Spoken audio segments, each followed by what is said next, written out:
नमस्कार दोस्तों, स्वागत है आपका आज के मुख्य समाचार में। सबसे पहली बड़ी खबर में आपको बताएंगे, पेगासस पर विपक्ष घेरने की तैयारी में, पर संसद में अलग से चर्चा नहीं कराएगी सरकार। इसी के साथ दूसरी बड़ी खबर में जिक्र होगा कि राष्ट्रपति के अभिभाषण पर कांग्रेस ने साधा निशाना, कहा इसमें कुछ नया नहीं, यह सरकार की विफलता का भाषण। तीसरी बड़ी खबर में आपको बताएंगे कि काली मां के दर्शन कर प्रियंका ने घर घर जाकर किया चुनाव प्रचार, कहा मेरा एजेंडा है कि विकास होना चाहिए। दोस्तों, हर एक खबर की गहराई में आपको ले जाएंगे, लेकिन उससे पहले अगर आपको भी ऐसा लगता है कि भाजपा की उल्टी गिनती शुरू हो चुकी है, तो आप अभी इस वीडियो को लाइक कीजिए और इस लाल बटन को दबाकर चैनल को सब्सक्राइब करके घंटी बजाइए और कमेंट में लिखे जय हिंद। पेगासस पर विपक्ष घेरने की तैयारी में, पर संसद में अलग से चर्चा नहीं कराएगी सरकार। जी हाँ दोस्तों, पेगासस जासूसी मामले पर देश में बवाल मचा हुआ है। अमेरिकी अखबार के खुलासे के बाद विपक्ष केंद्र सरकार को घेर रहा है। कई आरोप लगाए जा रहे हैं। समझा जा रहा है कि संसद सत्र में यह मुद्दा जोर शोर से उछलेगा, लेकिन सरकार ने पहले ही साफ कर दिया है कि वो इस मुद्दे पर चर्चा नहीं कराएगी। संसदीय कार्य मंत्री प्रहलाद जोशी ने सोमवार को कहा कि पेगासस मुद्दे पर अब अलग से चर्चा की जरूरत नहीं है, क्योंकि यह विषय न्यायालय में विचाराधीन है। उन्होंने यह भी कहा कि अगर विपक्षी दल के सदस्य चाहें तो राष्ट्रपति के अभिभाषण पर धन्यवाद प्रस्ताव पर चर्चा में भाग लेते हुए कोई भी मुद्दा उठा सकते हैं। जोशी ने डिजिटल तरीके से आयोजित सर्वदलीय बैठक के बाद पत्रकारों से कहा कि बैठक में 25 पार्टियों के नेता शामिल हुए। रक्षा मंत्री और लोकसभा के उपनेता राजनाथ सिंह ने बैठक में सरकार का प्रतिनिधित्व किया। चलते हैं अगली खबर की तरफ। राष्ट्रपति के अभिभाषण पर कांग्रेस ने साधा निशाना, कहा इसमें कुछ नया नहीं, यह सरकार की विफलता का भाषण। जी हाँ दोस्तों, कांग्रेस ने सोमवार को आरोप राष्ट्रपति के अभिभाषण को विफलता का भाषण करार देते हुए सोमवार को आरोप लगाया कि इसमें कुछ भी नया नहीं था और सरकार द्वारा जो वादे किए गए थे उनको पूरा करने के संदर्भ में आज कुछ नहीं कहा गया। राज्यसभा में नेता प्रतिपक्ष मल्लिकार्जुन खड़गे ने कहा, इस सरकार ने 2022 तक 4 करोड़ घर बनाने का वादा किया था, उसका इस अभिभाषण में उल्लेख नहीं है। यह भी कहा था कि किसानों की आय 2022 तक दोगुना हो जाएगी, इस बारे में कुछ नहीं कहा गया।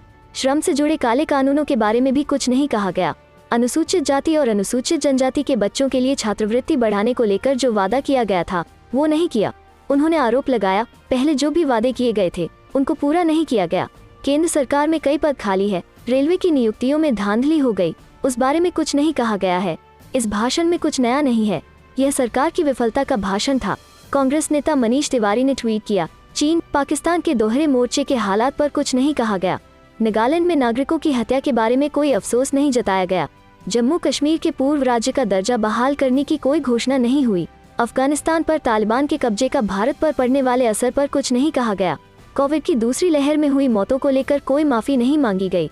राष्ट्रपति रामनाथ कोविंद ने सोमवार को देश के विकास की लंबी यात्रा में सामूहिक उपलब्धियों के रूप में कोरोना वायरस महामारी के खिलाफ भारत की लड़ाई, कृषि उत्पादों की रिकॉर्ड खरीद, महिला सशक्तिकरण की दिशा में प्रयासों और आंतरिक सुरक्षा में सुधार जैसे अनेक कदम गिनाए।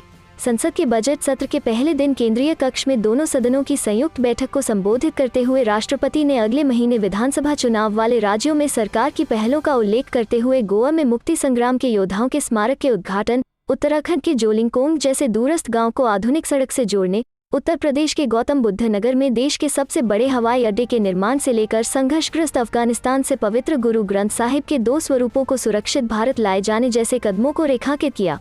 चलते हैं अगली खबर की तरफ। काली मां के दर्शन कर प्रियंका ने घर घर जाकर किया चुनाव प्रचार, कहा मेरा एजेंडा है कि विकास होना चाहिए। जी हाँ दोस्तों, कांग्रेस महासचिव प्रियंका गांधी वारा ने सोमवार को कहा कि उत्तर प्रदेश विधानसभा चुनाव के 80% बनाम 20% के बीच होने जैसा बयान देने की बजाय मुख्यमंत्री योगी आदित्यनाथ और भाजपा को रोजगार, स्वास्थ्य सेवा और शिक्षा से जुड़े आंकड़े सामने रखने चाहिए। उत्तर प्रदेश की योगी आदित्यनाथ सरकार पर निशाना साधते हुए उन्होंने यह आरोप भी लगाया कि यह सरकार विकास से जुड़े मुद्दों पर कोई जवाबदेही नहीं दिखा रही है। कांग्रेस महासचिव प्रियंका गांधी वारा ने नोएडा सेक्टर 8 में घर घर जाकर चुनाव प्रचार किया। उन्होंने कहा कि मेरा एजेंडा है कि विकास होना चाहिए और नेताओं को जवाबदेह होना चाहिए। यहाँ की सड़क खराब है, सड़कों पर पानी पड़ा हुआ है, बिजली नहीं है और अन्य सुविधाएं नहीं है। प्रियंका गांधी ने दिल्ली से सटे नोएडा में जनसंपर्क अभियान के माध्यम से कांग्रेस प्रत्याशी पंखुड़ी पाठक के लिए लोगों का समर्थन मांगा। उन्होंने नोएडा के सेक्टर 26 स्थित काली मंदिर में काली मां के दर्शन कर अभियान की शुरुआत की।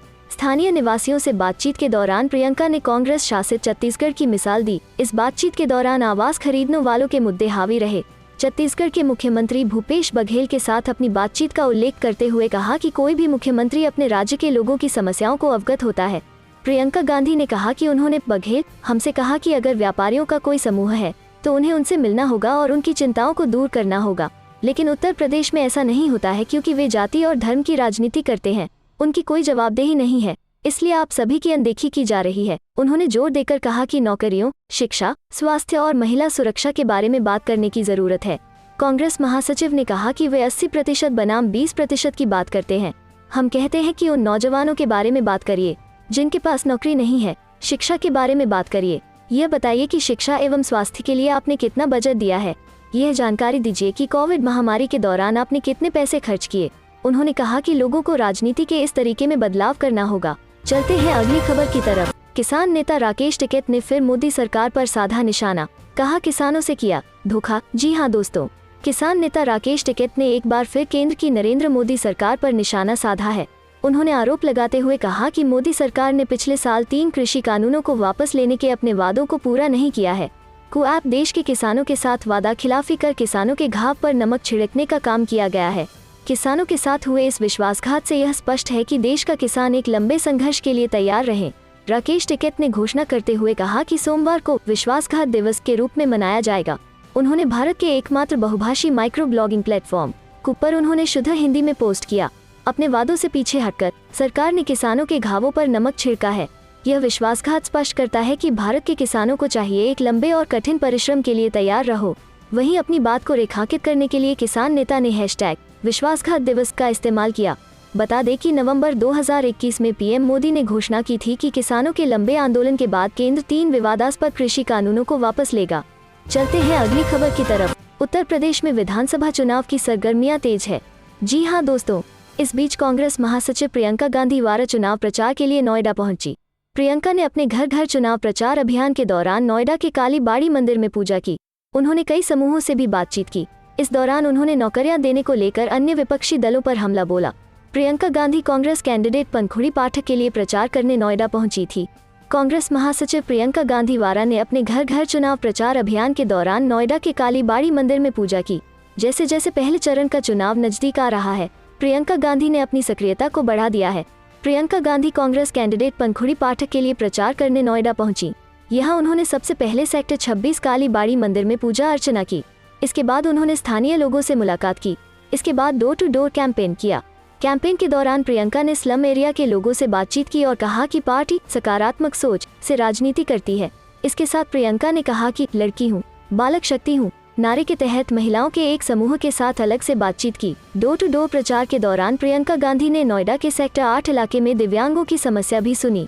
एएनआई से बात करते हुए उन्होंने कहा, नोएडा के बीजेपी विधायक पंकज सिंह यहाँ कुछ नहीं कर रहे हैं। अच्छी तरह से विकसित सड़कें नहीं हैं, बिजली और अन्य सुविधाएं नहीं हैं। हालांकि हमारी उम्मीदवार पंखुड़ी पाठक क्षेत्र के विकास के लिए काम करेंगे। हम बीजेपी उम्मीदवार को जरूर हराएंगे। क्या यूपी में बदल रही है सियासी हवा? सवे में समाजवादी पार्टी को बड़ी बढ़त, हैरान करने वाले आंकड़े आए सामने। जी हां दोस्तों, उत्तर प्रदेश में चुनावी संग्राम शुरू हो चुका है। सत्तारूढ़ Bharatiya Janata party, Samajwadi party, Bahujan Samaj party और कांग्रेस जीत के दावे के साथ चुनावी मैदान में कूद चुकी हैं। सभी पार्टियां वोटरों को लुभाने के लिए आए दिन नए नए दावे और वादे भी कर रहे हैं। हालांकि किसका दावा सच साबित होगा, इसका फैसला तो जनता करेगी। यूपी में सियासी हलचल बढ़ चुकी है। ऐसे में लोग इस बात को जानने को बेताब हैं कि इस बार सत्ता किसे मिलेगी। ऐसे में एबीपी न्यूज ने यूपी में सी वोटर के साथ मिलकर जनता का मूड जानने के लिए सर्वे किया है। सर्वे में लोगों से उनका मत जानने का प्रयास किया गया है कि इस बार वो किसे वोट देने का मन बना रहे हैं। ताज़ा सर्वे के आंकड़ों पर नजर डालें तो इस बार भी बीजेपी सत्ता की सबसे बड़ी दावेदार दिख रही है। हालांकि समाजवादी पार्टी लगातार सर्वे में उसे चुनौती देती दिख रही है। इस बार उसे 2% वोटों की बढ़त मिली है, जबकि बीजेपी का 1% वोट बढ़ा है। वहीं कांग्रेस और बहुजन समाज पार्टी काफी पीछे नजर आ रही है। चलते हैं अगली खबर की तरफ। बेरोजगारी के मुद्दे पर प्रियंका वारा ने भाजपा को घेरा, कहा युवाओं को सशक्त नहीं बनाना चाहती सरकार। जी हां दोस्तों, कांग्रेस की राष्ट्रीय महासचिव प्रियंका गांधी वारा ने भाजपा पर निशाना साधते हुए कहा है कि युवाओं को बेरोजगार रखने से कुछ राजनीतिक दलों को फायदा हो रहा है। भाजपा सरकार नहीं चाहती है कि युवा सशक्त बने। प्रियंका नौजवानों के लिए कांग्रेस की ओर से जारी किए गए भर्ती विधान युवा घोषणा पत्र को लेकर शुक्रवार को फेसबुक लाइव के माध्यम से युवाओं से संवाद कर रही थी। उन्होंने कहा कि कांग्रेस बार बार कह रही है कि जातिवाद और सांप्रदायिकता की राजनीति से जनता का विकास नहीं होगा, लोगों को रोजगार नहीं मिलेगा। जो लोग 70 साल की बात कर रहे हैं उन्हें पता होना चाहिए कि IIT, एम्स जैसे संस्थान कांग्रेस ने ही बनाए हैं। बीते 7 वर्षों में भाजपा सरकार ने बनाया तो कुछ नहीं, हाँ बेचा जरूर है। अब रेलवे का निजीकरण होगा तो नौकरियां खत्म होंगी ही। देश में ऐसी राजनीति फैल रही है जो युवाओं को बहकाने का काम कर रही है। लोकतंत्र में सबसे बड़ी शक्ति युवाओं के हाथ में ही है। उस शक्ति को युवा ठीक से समझेंगे और उसका उपयोग करेंगे, तभी आगे बढ़ पाएंगे। प्रियंका ने कहा कि असलियत और छात्रों की परेशानियों को जानने के बाद ही कांग्रेस पार्टी ने युवाओं के लिए भर्ती विधान तैयार किया है।